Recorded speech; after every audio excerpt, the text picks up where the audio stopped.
BBOR, Black Box Online Radio, coming to you from West Virginia. BlackBoxNed88 on Instagram for the bonus podcast. And just a quick reminder, every Monday is Zodiac Mondays. Wednesday is an Ask Me Anything. That's an AMA, so please drop your questions below for things that you would like discussed here on the show. And Friday is an Anything Goes. Any subject is fair game, mostly talking about true crime, serial killers, the Zodiac Killer, but any subject is welcome. All right, so please share some ideas in the comment section about what you would like to hear about on this channel, and let's get started. Okay, hello everybody. Welcome to the show today. I would like to begin with a couple announcements, and you might be noticing that this is a weekend episode if you're one of the daily listeners to BBOR, but we will be doing the regularly scheduled Zodiac Mondays. There are just a few topics that I really want to get to, and the bonus episodes are going to be coming out just here and there because there's so many things that I want to cover before the Anything Goes segment next Friday, but this is actually going back in time to last Wednesday because Tom Voigt of ZodiacKiller.com sent me a series of emails that I had requested of him about his Zodiac Killer suspect, Richard Gaikowski, and it was for the AMA, which was called Zodiac Richard Gaikowski AMA. But because that was a Geik episode, we really wanted to zone in on one single suspect. However, something that I had never had the opportunity to do in the past was to ask Tom Voigt what he thought about the Zodiac Killer hoax theory. In the first two interviews I heard about the hoax theory done by Thomas Henry Horan, the chief proponent of that, Thomas Horan stated that Tom Voigt and Michael Butterfield refused to debate him about the Zodiac case or to have a public discussion with him about the Zodiac Killer mystery, and Michael Butterfield of ZodiacKillerFacts.com has written an 8-part article series on the Zodiac hoax theory and his refutation to it, his rebuttal, his challenges, and you can read that at ZodiacKillerFacts.com, or you can hear the 5-part series called Zodiac Killer Hoax Theory Open Discussion here on this channel. Really, it's in part 3 that I talk about Michael Butterfield's articles on the Zodiac hoax theory. The Zodiac hoax theory is, of course, the idea that in 1968 and 69 a series of murders were committed, but they were unconnected, and a certain individual named Harold K. Snook, more commonly known as Hal Snook, wrote letters taking credit for murders that he didn't commit. And because Thomas Horan said that Tom Voigt refused to debate him, I just asked him directly, and I read this segment off in the AMA, Zodiac Richard Gaikowski AMA, but because that was focused on Geik, I didn't really talk too much about it. I just read off the email that Tom Voigt had written, and I said one sentence. But if we're going to have any type of fairness, I would like to respond to this in its own episode, which is what you're listening to now. And I think that first we can listen to Tom Voigt's response, and this is the exact same message that is in the middle of that AMA from last week, but I would like to do an extended discussion and response about it. So what does Tom Voigt think about the Zodiac Killer hoax theory and its chief proponent?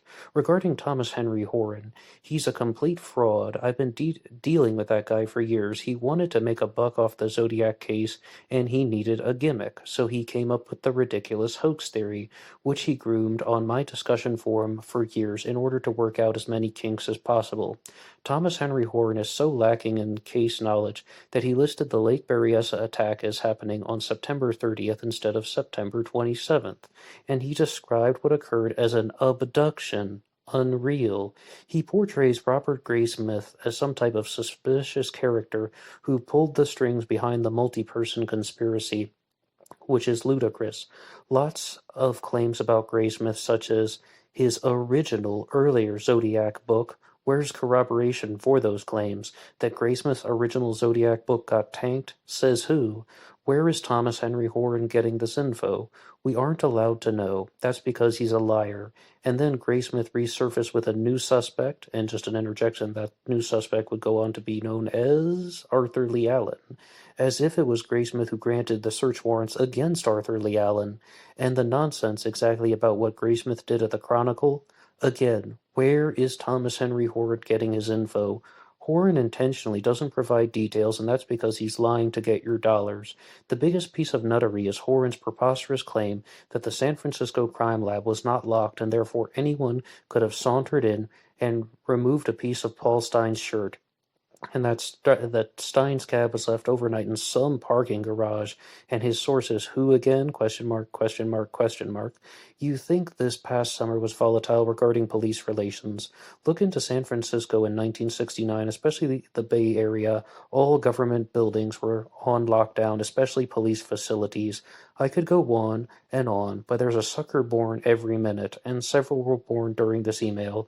Good for Horan, I guess. Okay, and I only said one sentence in the previous AMA, and that was that regarding sources, Thomas Henry Horan gets a lot of his material from interviews that he has conducted with people, even over the phone, and it's a little bit harder to document that. But I would like to add in some additional info, or just respond to this email here. And please bear in mind that I have no role in the hoax theory. I'm not the origin of course, and you heard Horan's name mentioned in the email, not mine. But I'm coming at this from the standpoint of someone who has read the book, The Myth of the Zodiac Killer, as well as previously discussing the Great Zodiac Killer Hoax of 1986, following the Stones Unturned, and reading the blog zodiachoax.blogspot.com. Just someone who has read a little bit of the stuff and is going to respond to it, because firstly, let's look at Robert Graysmith as an active participant in the Zodiac Killer mystery.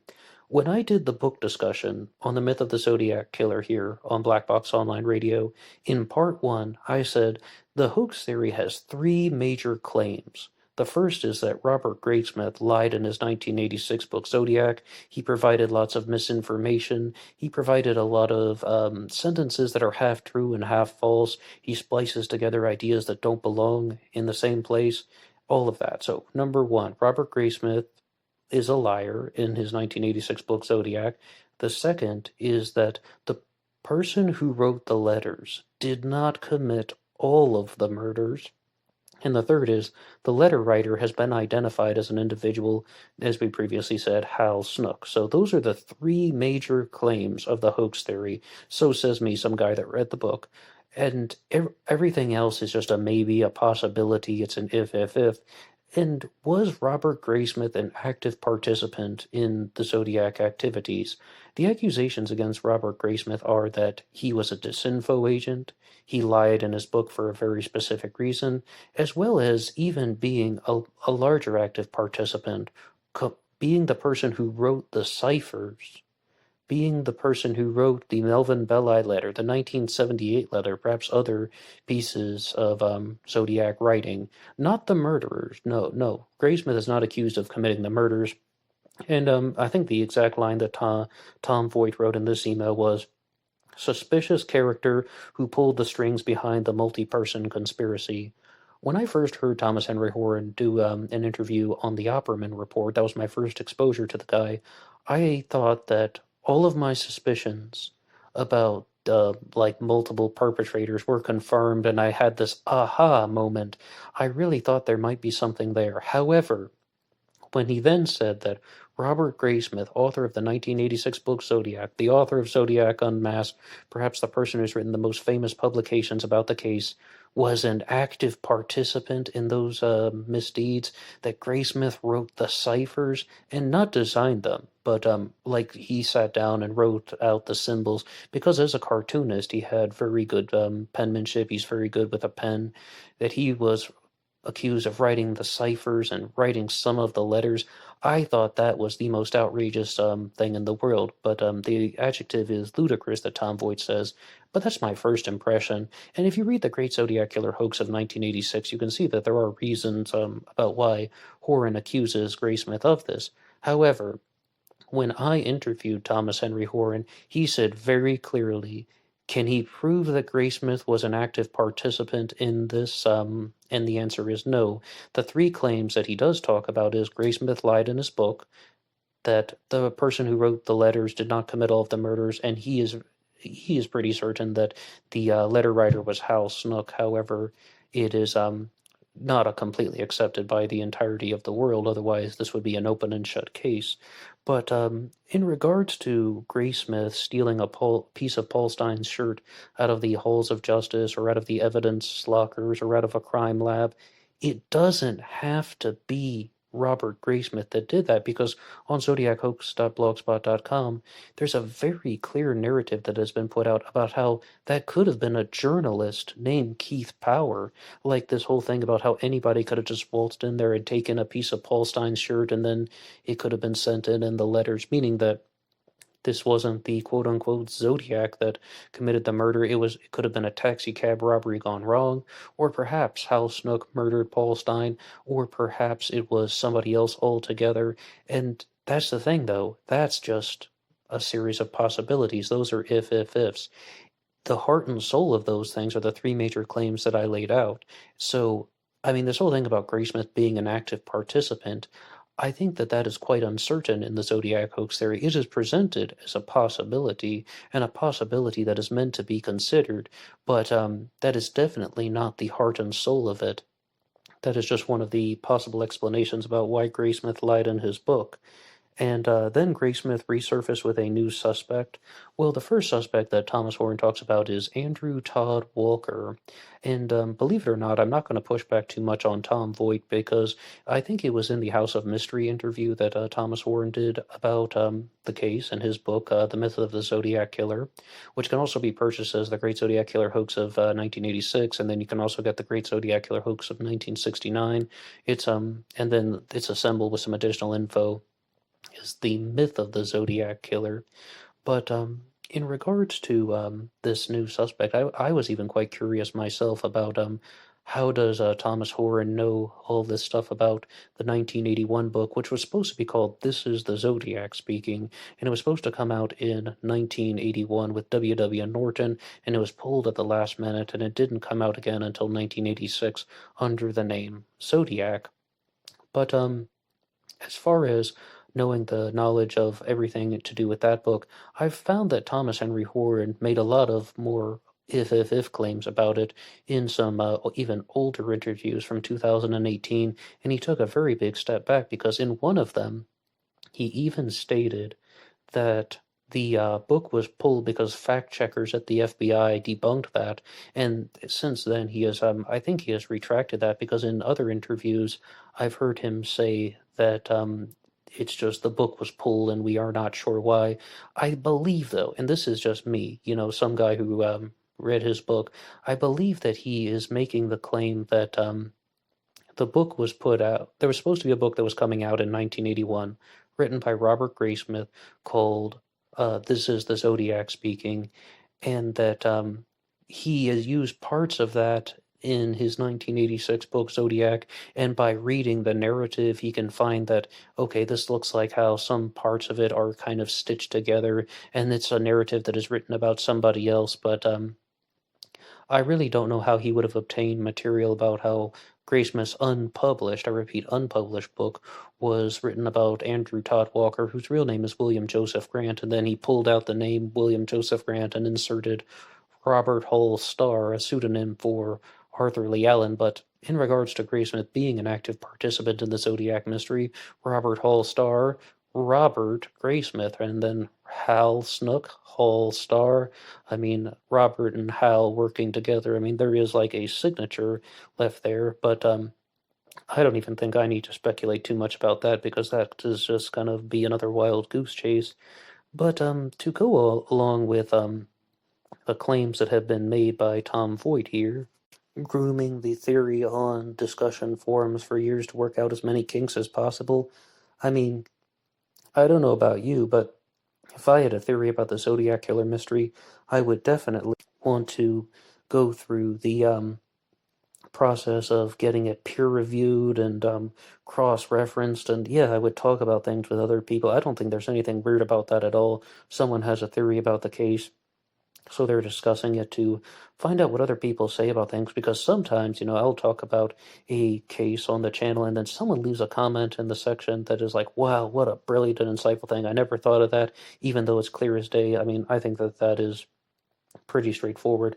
Not to mention that there are a lot of published authors who use the forums on ZodiacKiller.com, as well as countless other forums out there, and even Reddit.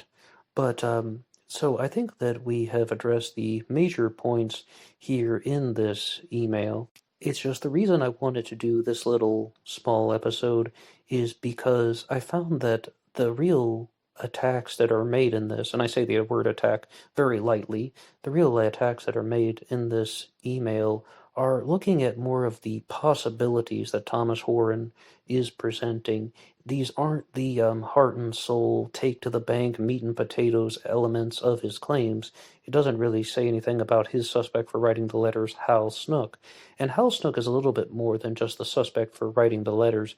Thomas Horan has said that it's possible that he murdered Paul Stine, and you've been looking at the graphic that is going around on the screen, and that is so a pair of glasses has been drawn onto Hal Snook's face, and then I was just on Google Images looking at the pictures, and they did it automatically though, and you can kind of see how it's structured, where there's one image of Hal Snook, and then there's an image of Hal Snook wearing a superimposed pair of glasses, and then they grade it out, and then they have the Zodiac composite sketch.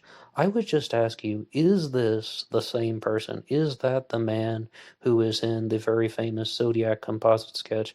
I think that he has one of the closest resemblances to the Zodiac composite. However, perhaps the closest person that I have seen, like as a real person, would be Xenophon Anthony. And I do not believe Xenophon Anthony had anything to do with the Zodiac Killer mystery. I just think he resembles that composite because with Xenophon Anthony, it's just like I think he was a man who lived in the area of Presidio Heights, near where Paul Stine was murdered in October of '69, and he was out taking a walk at the wrong time, and somebody saw him walking nearby and walking in the neighborhood where he lived, and that's all I think there is to say about Xenophon Anthony. But in addition to this, this email that Tom Voigt has shared also doesn't address the fact that Graysmith shared a lot of disinfo in his books, right? And that's the first claim of the Zodiac Hoax theory, the myth of the Zodiac Killer. And or I really meant to say the Great Zodiac Killer Hoax of 1986 is called that for a reason, because it shows that Robert Graysmith shared countless pieces of misinformation. But if I can be 100% real with you now, because this isn't my theory, I have never heard a single convincing element or a convincing piece of evidence or a convincing part of the story to show me that Robert Graysmith was an active participant in the Zodiac crimes, or as he's described here, the person who's pulling the strings behind the multi-person conspiracy. And Graysmith is mostly treated as an active participant in the Zodiac hoax theory, meaning that it wouldn't have been like he wasn't the architect of it, if I can follow the material. I've never been convinced that Graysmith was an active participant of anything. All I see is that somebody lied in his book. He spread misinfo in his book. Are there any other reasons about why people would spread misinformation in their books? Well, how about because he wanted to sell it? And if it is true, I will accept it that he tried to get it published in 1981 and was unsuccessful. And he couldn't get it published until 1986. Maybe he beefed up his story because he wanted to sell a book. Maybe he got fluffy on the details because he wanted a book deal. And when we did the episode on this channel, Who is Robert Graysmith, we talked about how he has obtained a net worth of $5.1 million from this. It was very profitable for him for putting out that book full of disinfo. And also, he has gone on to write numerous other books, whether it's about Ted Kaczynski, the Unabomber, or writing about the Laughing Gorilla, which is a story I don't really need to talk too much about. He has written many different things, and he has also had his books turned into movies, not only Zodiac, but the movie Autofocus, which is based on his book The Murder of Bob Crane.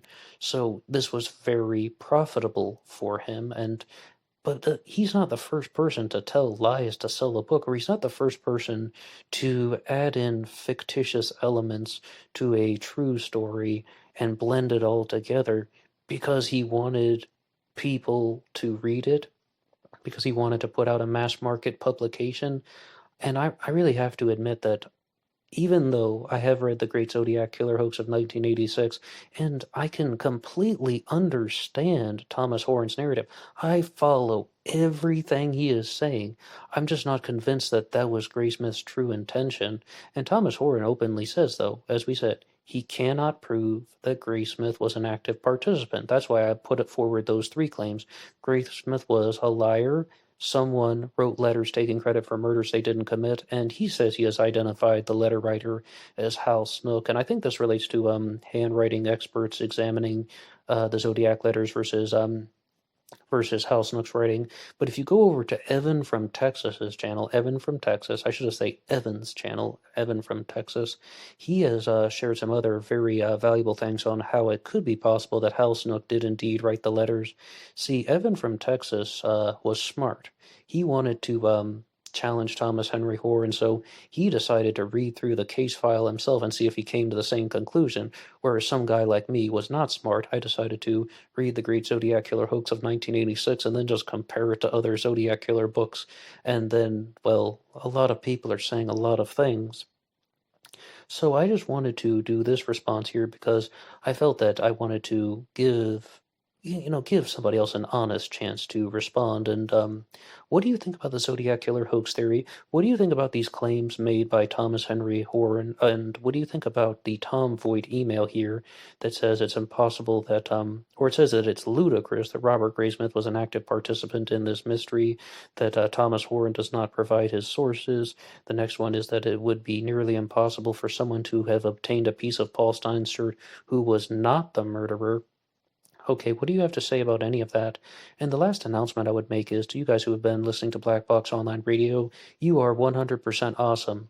And there is now a Facebook page for BBOR that is in the description box along with the other links. You can always follow the show on Instagram, but you can get the Facebook page now. There haven't been too many posts. I just made it earlier this morning today. And if you're listening to this at a future episode, please feel free to follow the show on Facebook or Instagram, BlackBoxNet88.